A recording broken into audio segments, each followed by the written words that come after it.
स्वागत है आप सभी का हमारे चैनल पर। आज हम एक ऐसे योद्धा और शूरवीर की कहानी आपको बताने जा रहे हैं जिन्होंने उस उम्र में अंग्रेजों के छक्के छुड़ा दिए जिस उम्र में लोग लाठी के सहारे भी सही से नहीं चल पाते। जी हाँ, हम बात कर रहे हैं 1857 स्वतंत्रता संग्राम के एक ऐसे गुमनाम नायक की जिसकी लोकप्रियता मात्र क्षेत्रीय होकर रह गई है। बाबू वीर कुंवर सिंह के नाम से जाना जाने वाला ये बूढ़ा शेर अंग्रेजों के साथ लड़ते हुए अपने क्षेत्र को आज़ाद करने वाला एकमात्र राजा था। बाबू वीर कुंवर सिंह ने 23 अप्रैल 1858 को शाहबाद क्षेत्र को अंग्रेजों के चंगुल से मुक्त कराया था। उन्होंने जगदीशपुर के अपने किले से ब्रिटिश झंडे को उतारकर अपना झंडा फहराते हुए इस किले को फतह कर लिया था। साल 1777 में बिहार के भोजपुर जिले के जगदीशपुर में जन्मे बाबू वीर कुंवर सिंह के पिता साहबजादा सिंह राजा भोज के वंशों में से थे। 1826 में पिता की मृत्यु के बाद कुंवर सिंह जगदीशपुर के तालुकदार बने। कुंवर सिंह बचपन से ही बहुत वीर योद्धा थे। वह गुरिल्ला युद्ध शैली में बहुत कुशल थे। अपनी इस कुशलता का प्रयोग उन्होंने स्वतंत्रता की लड़ाई में अंग्रेजों के खिलाफ किया था। कुंवर सिंह के बारे में सबसे खास बात यही है कि उन्होंने अपनी वीरता को 80 साल की उम्र तक भी बनाए रखा और इस उम्र में भी अंग्रेजों से ऐसे लड़े जैसे कि वह 20 वर्ष के युवा हों। उन्होंने कभी भी अपनी उम्र को खुद पर हावी नहीं होने दिया।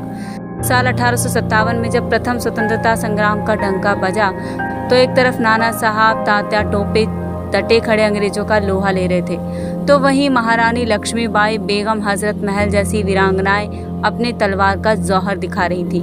ठीक इसी बीच बिहार में एक बूढ़े शेर की दहाड़ ने अंग्रेजों के पसीने छुड़ा दिए। बाबू वीर कुंवर सिंह ने ब्रिटिश शासनों के खिलाफ लड़ रहे बिहार के दानापुर के क्रांतिकारियों का नेतृत्व किया।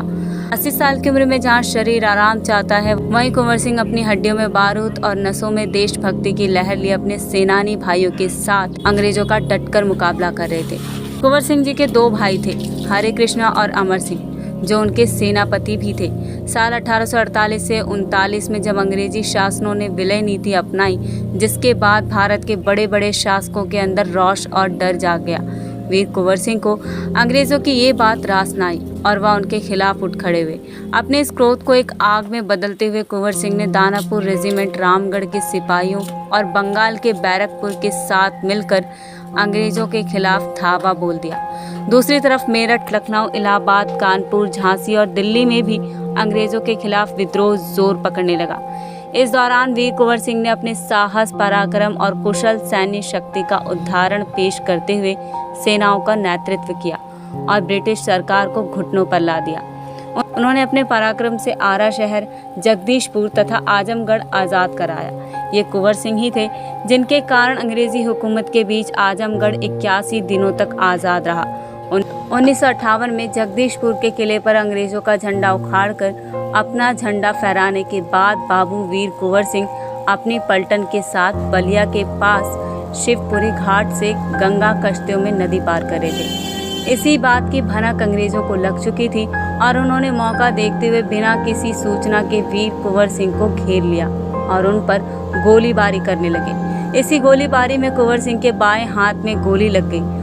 बाह में लगी गोली का जहर पूरे शरीर में फैलता जा रहा था। दूसरी तरफ कुंवर सिंह ये नहीं चाहते थे कि उनका शरीर जिंदा या मुर्दा अंग्रेजों के हाथ लगे।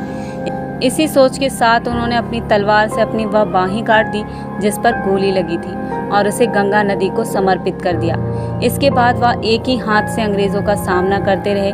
घायल अवस्था में होने के बावजूद उनकी हिम्मत नहीं टूटी और ना ही वह अंग्रेजों के हाथ आए। उनकी वीरता को देखते हुए एक ब्रिटिश इतिहासकार होम्स ने उनके बारे में लिखा कि यह गनीमत थी कि युद्ध के समय उस कुंवर सिंह की उम्र 80 थी। अगर वह जवान होते तो शायद अंग्रेजों को 1857 में ही भारत छोड़ना पड़ता। 23 अप्रैल 1858 को अंग्रेजों को धूल चटाकर अपने महल में वापस लौटे, लेकिन उनका घाव इतना गहरा हो चुका था कि वह बच न सके। 26 अप्रैल 1858 को इस बूढ़े शेर ने दुनिया को अलविदा कह दिया। सो आज की वीडियो में बस इतना ही। मिलते हैं अगली वीडियो में। जानकारी पसंद आई हो तो लाइक करें, साथ ही सब्सक्राइब करें हमारे चैनल को।